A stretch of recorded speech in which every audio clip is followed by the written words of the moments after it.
Hi guys, it's me, Teresa Perrin. Welcome back. I have an update regarding Revlon, ticker REV. R is in Romeo, E is in Echo, V is in Victor.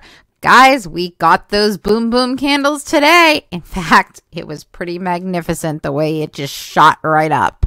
And I think that a 13F may have something to do with it. I think somebody bought a very big position. There was one that was filed today, and I'm not sure if that is an old purchase or if we are going to be seeing another in a few days. However, I will tell you that the options chain has been extremely bullish, so this was bound to happen.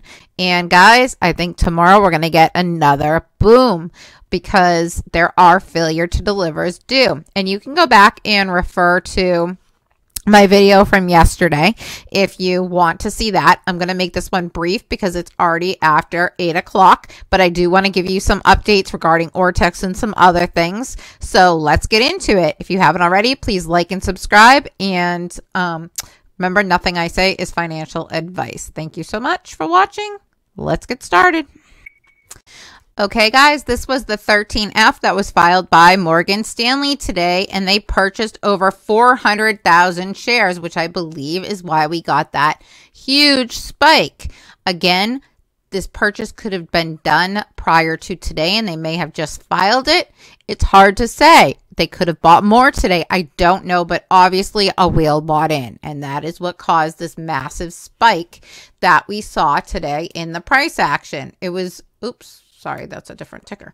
It was pretty exciting, to be honest. Now, True Demon put out a great post talking about Revlon. I highly recommend you follow him on Twitter and take a look at this. But this is something that I've been trying to tell people for months because this has been going on for a very long time. And he says it very well here. The biggest piece of data I can give you is straight up explosive. And that would be the gamma ramp on Rev right now. At current market prices, more than 50% of the float is in the money due to call options below $8.50 expiring in the money this Friday. So guys, all of the contracts that are under $8.50 make up 50% of Revlon's entire free float, which is 7.75 million shares is the entire free float. So half of that, you do the math, you know, would be a little bit under 4 million shares. So quite remarkable, right? So this is the math, and you can go and check this out if you'd like on True Demon's page. I highly recommend you follow him if you haven't already. He also has a great post about that massive candle that we saw and the percentage of the float that it was.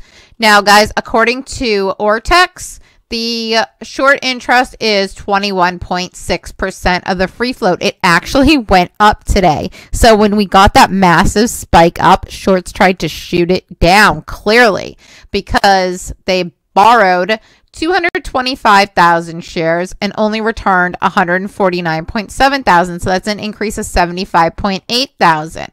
The cost to borrow is similar, guys. It's currently at an average of 251.94% and a max of 264.15. And I'm sorry, I cut off the page, but 162.15 is on the low side. Now, again, keep this in mind because I'm going to show you something. And I've noticed this in a common trend with stocks that have been popping lately. Normally, Ortex has a much higher number than Fintel. However, in Revlon, I noticed yesterday that Fintel actually had a higher number than Ortex. And I noticed the same thing tonight in Blue Apron, ticker APRN. If you haven't seen my video on that yet, check it out. I get into it. Well, let's take a look at Fintel. I wasn't going to do that tonight, but I am because they have new numbers out too that I want to show you guys. Okay, guys, so now according to Fintel, the short interest is significantly higher. It's 36.61% of the free float, which it would take 1.7 days to cover at the current volume.